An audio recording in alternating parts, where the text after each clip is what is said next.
Hello friends, स्वागत है आपका ज्ञानदीप सक्सेस पॉइंट के यूट्यूब चैनल पर। आज हम लोग करंट अफेयर्स श्रृंखला का एक महत्वपूर्ण प्रैक्टिस सेट लेकर आए हैं जो विभिन्न प्रश्न की शुरुआत करते हैं। हाल ही में विश्व स्वास्थ्य संगठन ने किन देशों को मलेरिया मुक्त प्रमाणित किया है? ऑप्शन है अफ़गानिस्तान और पाकिस्तान, कजाकिस्तान और मंगोलिया, अजरबैजान और तजाकिस्तान, भारत और बांग्लादेश। तो इस प्रश्न का जो सही उत्तर होगा ऑप्शन नंबर सी, अर्थात अजरबैजान और तजाकिस्तान को हाल ही में मलेरिया मुक्त घोषित किए हैं। बात अगर WHO की करें तो WHO की स्थापना 7 अप्रैल 1948 ईस्वी को हुआ था। इसीलिए 7 अप्रैल को वर्ल्ड हेल्थ डे, विश्व स्वास्थ्य दिवस के रूप में मनाते हैं।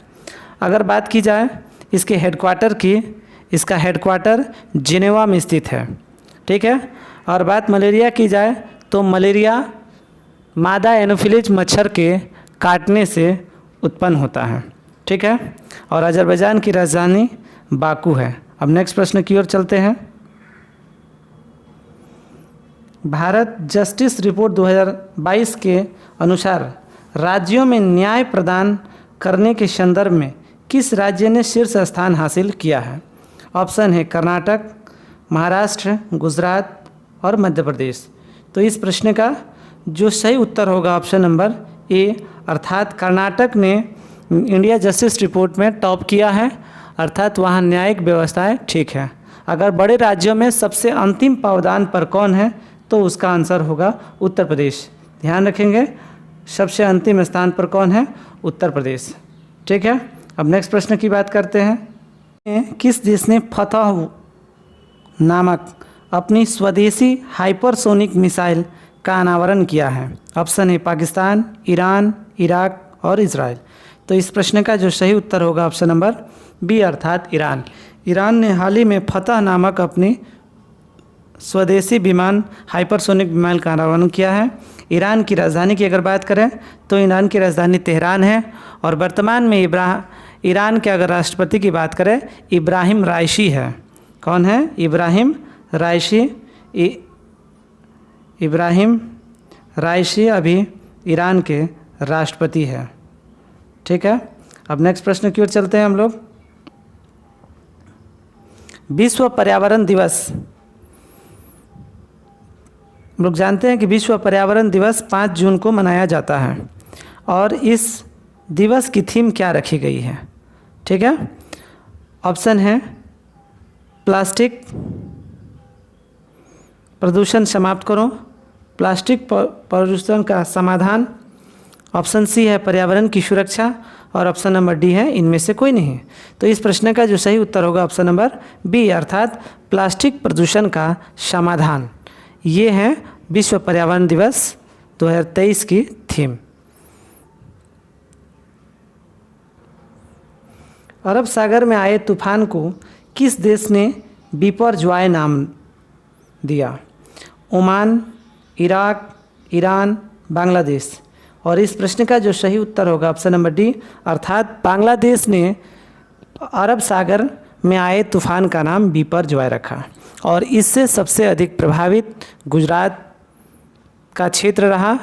गुजरात के सूरत और जो वहाँ का द्वारिका का क्षेत्र है वो सबसे अधिक प्रभावित रहा।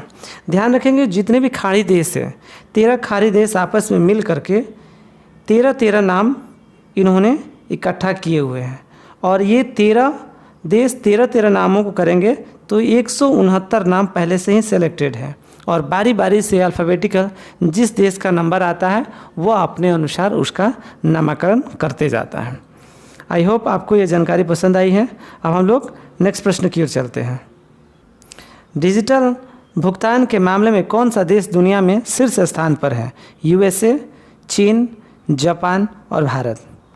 तो इस प्रश्न का जो सही उत्तर होगा ऑप्शन नंबर डी, अर्थात भारत दुनिया में सबसे अधिक डिजिटल लेन देन के मामले में प्रथम स्थान पर है, ठीक है। अब हम लोग नेक्स्ट प्रश्न की ओर चलते हैं। हाल ही में किस देश ने इटली को हराकर अपना पहला फीफा अंडर 20 का पुरस्कार जीत लिया है? Option A Paraguay, option number B Uruguay, option number C Peru और ऑप्शन नंबर डी है अर्जेंटीना।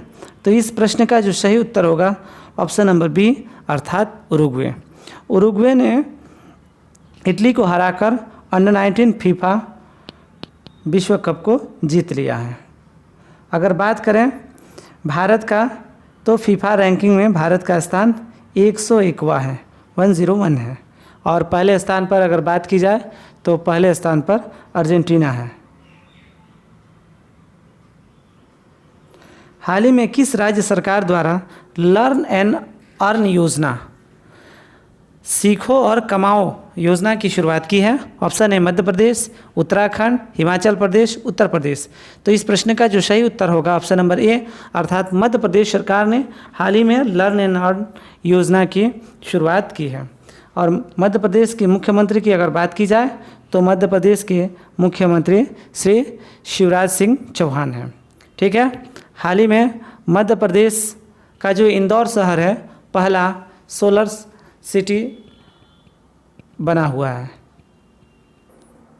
संयुक्त राष्ट्र महासभा ने विश्व सतत परिवहन दिवस के रूप में नामित करने के लिए एक प्रस्ताव को मंजूरी दी है।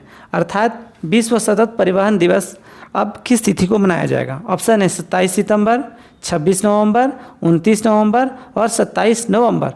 तो इस प्रश्न का जो सही उत्तर होगा ऑप्शन नंबर बी अर्थात 26 नवंबर को संयुक्त राष्ट्र महासभा ने सतत परिवहन दिवस के रूप में मनाने की घोषणा की है। ठीक, अब बात की जाए अगर 26 नवंबर की, तो 26 नवंबर को संविधान दिवस के रूप में भी मनाया जाता है। अब हम लोग नेक्स्ट प्रश्न की ओर चलते हैं। प्रधानमंत्री नरेंद्र मोदी ने लिटिल इंडिया गेटवे का आधारशिला किस देश में रखी है? ठीक है, तो ऑप्शन है जापान, ऑस्ट्रेलिया, सिंगापुर और इंडोनेशिया। हाल ही में प्रधानमंत्री मोदी ऑस्ट्रेलिया दौरे के दौरान उन्होंने लिटिल इंडिया गेटवे की आधारशिला रखी है। हाल ही में ऑस्ट्रेलिया के गवर्नमेंट ने वहाँ के एक द्वीप का नाम बदलकर, एक शहर का नाम बदलकर लिटिल इंडिया रखा था और वहीं पर इन्होंने लिटिल इंडिया गेटवे की आधारशिला को रखी है। भारतीय नौसेना ने अपनी पहली स्वदेशी बोट का पहला समुद्री परीक्षण गोवा में से मुंबई के बीच किया। वह कौन से स्वदेशी बोट है? ऑप्शन है मजलिस, फास्ट इंस्पेक्टर, फास्ट मूवर, जहाज रानी। तो इस प्रश्न का सही उत्तर आपने चुन लिया होगा, अर्थात इस प्रश्न का जो सही उत्तर होगा ऑप्शन नंबर बी अर्थात फास्ट इंस्पेक्टर। ये पहली स्वदेशी बोट है जिनका अनावरण गोवा और मुंबई के बीच किया गया है भारतीय नौसेना द्वारा। अगर नौसेना दिवस की बात की जाए तो 4 दिसंबर को नौसेना दिवस मनाया जाता है। अब नेक्स्ट प्रश्न की ओर चलते हैं।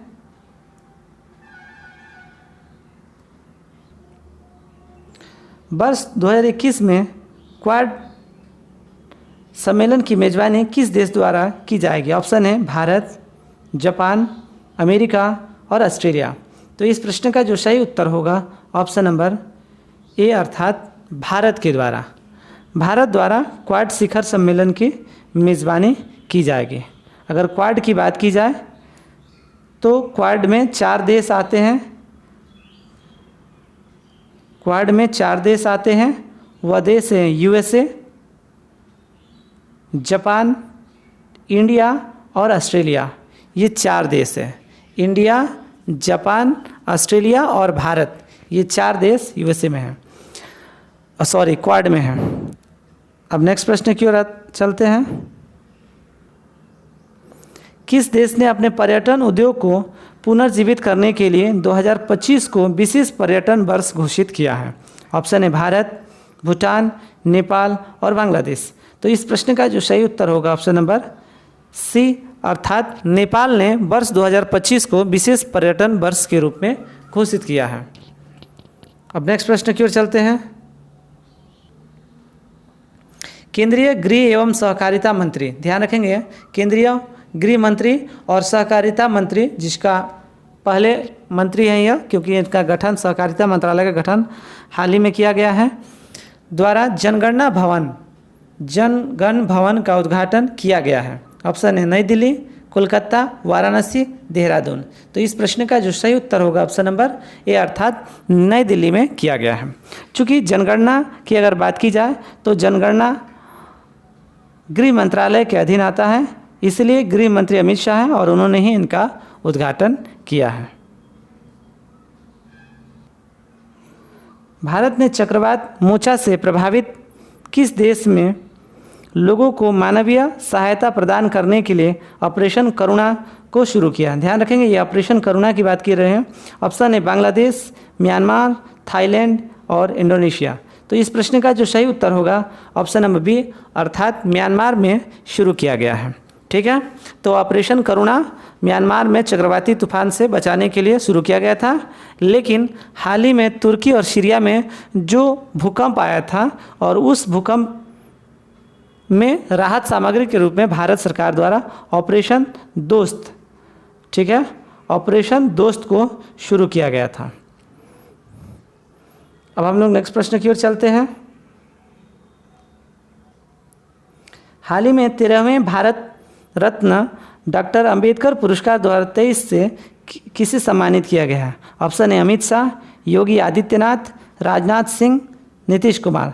तो इस प्रश्न का जो सही उत्तर होगा ऑप्शन नंबर बी अर्थात योगी आदित्यनाथ ने डॉक्टर अंबेडकर पुरस्कार 2023 से सम्मानित किया गया है।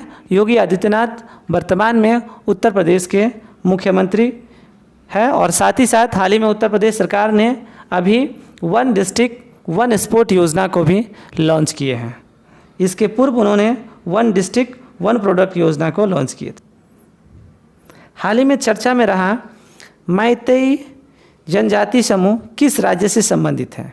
ऑप्शन है मणिपुर, असम, नागालैंड, अरुणाचल प्रदेश। तो इस प्रश्न का सही उत्तर होगा ऑप्शन नंबर ए अर्थात मणिपुर।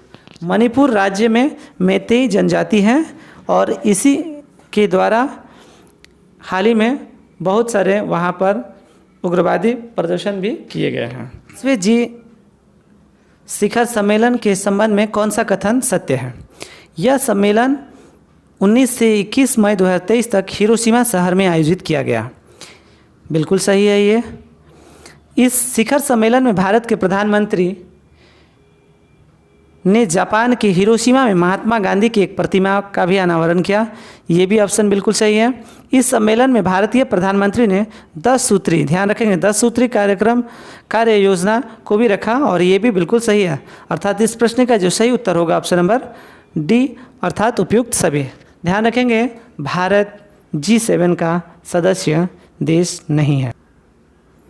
अप्रैल 2023 को चुनाव आयोग ने किस पार्टी को राष्ट्रीय पार्टी का दर्जा प्रदान किया है? ऑप्शन है तृणमूल कांग्रेस, भारतीय कम्युनिस्ट पार्टी, राष्ट्रवादी कांग्रेस पार्टी और आम आदमी पार्टी।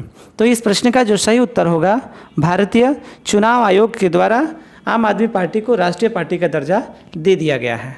लेकिन हाल ही में कई पार्टी जैसे तृणमूल कांग्रेस, भारतीय कम्युनिस्ट पार्टी, राष्ट्रीय कांग्रेस पार्टी, इन सब के राष्ट्रीय पार्टी का दर्जा भी इन्होंने छीन लिया है। ठीक है, अगर बात की जाए चुनाव आयोग का, तो चुनाव आयोग एक संवैधानिक निकाय है। हाल ही में किस देश के राष्ट्रपति ने संविधान के पुनर्लेखन, संविधान को रीराइट करने के लिए जनमत संग्रह को जीता है? Tajikistan, Uzbekistan, Kazakhstan, Turkmenistan. तो इस प्रश्न का जो सही उत्तर होगा ऑप्शन नंबर बी अर्थात उज्बेकिस्तान। उज्बेकिस्तान में संविधान को पुनर्लिखने के लिए एक जनमत संग्रह कराया गया था और उसमें वहाँ की राष्ट्रपति की जीत हुई है। और साथ ही साथ उज्बेकिस्तान की राजधानी की अगर बात की जाए तो यहाँ की राजधानी अस्ताना है। तुर्की के मंजूरी के बाद कौन सा देश नाटो का 31वां सदस्य, बात नाटो की जाती है। नाटो अर्थात नॉर्थ अटलांटिक ट्रीटी ऑर्गेनाइजेशन, जिसकी स्थापना 1949 ईस्वी को हुआ था। कब हुआ था? 1949 ईस्वी को हुआ था। और इसका हेडक्वार्टर की अगर बात की जाए तो हेडक्वार्टर है ब्रुसेल्स में। कहाँ है हेडक्वार्टर? ब्रुसेल्स। ठीक है, बेल्जियम की राजधानी है ब्रुसेल्स और वहीं इनका हेडक्वार्टर है। तो ऑप्शन है नॉर्वे, स्वीडन, फिनलैंड और डेनमार्क। तो इस प्रश्न का जो सही उत्तर होगा ऑप्शन नंबर सी, अर्थात फिनलैंड में ने अभी हाल ही में नाटो की सदस्यता को ग्रहण की है। आई होप आपको ये सभी करंट अफेयर्स बहुत ही पसंद आई होंगी और इसे अपने दोस्तों के पास शेयर करेंगे और साथ ही साथ बेल आइकॉन को ज़रूर दबाएंगे ताकि आपके पास इसका नोटिफिकेशन पहुंचता रहे और आपकी तैयारी अच्छा हो। धन्यवाद।